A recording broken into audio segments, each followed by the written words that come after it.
Well, tornadoes make the headlines when it comes to severe weather, but hurricane-strength wind gusts can do just as much damage.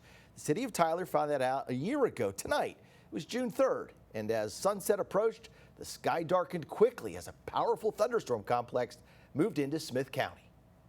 It was a crazy night. Everywhere as I was coming from my house, trees were down everywhere. That's how David Lewis remembers the night of June 3rd. The amateur storm chaser was tracking several thunderstorms that evening.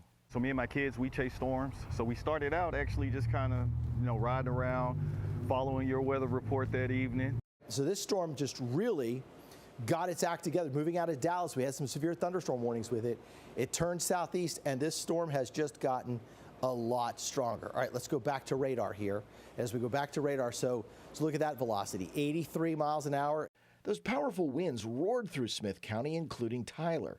This is time-lapse video from our rooftop camera here at CBS 19.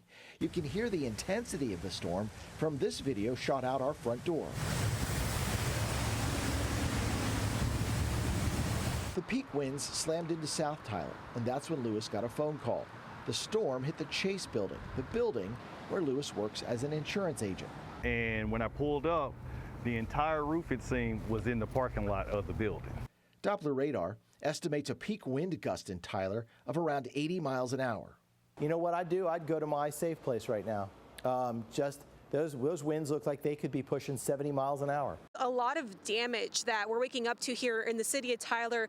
CBS 19 tracked the severe weather through the evening. This is just the beginning of the damage that happened to part of their living room. Showing you damage from not only the Chase building, but all across Smith County, including this report from our news director, Marangeli Lopez. And there's just a lot that we've seen. Trees down, there's a lot of power out to a lot of intersections around the city of Tyler. Daylight on June 4th revealed the power and destruction of the storm. Massive oak trees uprooted. Many toppled into homes like this one on Allen Drive in Tyler. The storm left almost 60,000 people without power. We had a large spread of damage across the county. ESD2 Fire Chief Eric Grieser recalls the violent storms on the night of June 3rd, but he also remembers May 23rd, when a tornado hit the Lake Palestine Marina and nearby neighborhoods. A lot of wind damage, and so whether it's rotating wind or straight line, lots of trees down, lots of power lines down, lots of homes damaged, largely by trees into the houses.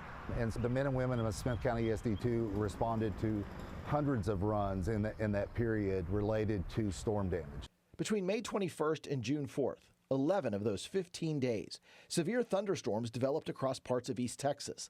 A stalled front and repeated waves of energy moving along the boundary combined to produce tornadoes, damaging straight-line winds, and flooding.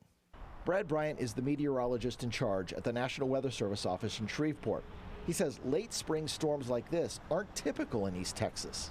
That has kind of been a theme over the past few years. In late May into early June, when we typically see severe weather start to kind of decline as the jet stream shifts north and it focuses more towards the Central Plains. But the last couple of years have bucked that trend. There's no way to tell if the trend will continue this spring. Global climate weather patterns such as El Nino and La Nina don't typically impact severe weather season in East Texas. We're prone to that type of bad weather in the spring, regardless of if we're in El Nino or La Nina. The June 3rd storm struck as the sun was setting. Research from Climate Central, a think tank of scientists and journalists, found the number of nighttime tornadoes has increased 20% since the 1950s. That's why ESD Chief Grieser emphasizes having more than one way to get warnings.